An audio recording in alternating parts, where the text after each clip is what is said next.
বড়ুয়ার ৫১টি পুজো কমিটির হাতে দুর্গাপুজোর অনুদানের চেক তুলে দিলেন বড়ুয়ার তৃণমূল বিধায়ক জীবনকৃষ্ণ সাহা ও বড়ুয়ার ব্লক ও থানা প্রশাসনের আধিকারিকরা। এই দিন বিগত বছরগুলিতে পাওয়া ৫১টি কমিটির সদস্যদের ডেকে বড়ুয়া থানার ভারপ্রাপ্ত আধিকারিকের কক্ষে সরকারি অনুদানের চেক তুলে দেন। বড়ুয়ার ওসি ও বিডিওর সঙ্গে ছিলেন বিধায়ক জীবনকৃষ্ণ সাহা।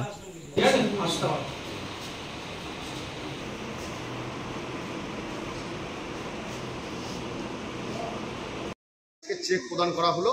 আমাদের বড়ুয়া থানার ওসি সাহেব, ভারপ্রাপ্ত সম্মানীয় অতনু দাস মহাশয় এবং আমাদের বিডিও সাহেব গোবিন্দবাবু ছিলেন এবং আমি থেকে চেক ৫১টা পুজো কমিটি যিনি আছেন সেক্রেটারি, তাদের হাতে চেক তুলে দেওয়া হলো।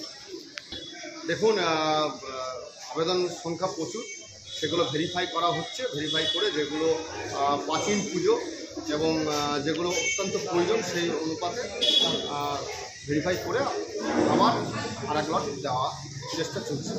আমি প্রথমেই বলতে চাই যে পাক শারদীয়ার শুভেচ্ছা আমার বড়ুয়ার সমস্ত আপামর জনসাধারণকে। ভালোভাবে পুজো কাটান, সাম্প্রদায়িক সম্প্রীতি বজায় রাখুন, কোনো রকম গ্রহণে পা না দিয়ে উৎসবে মাতুন।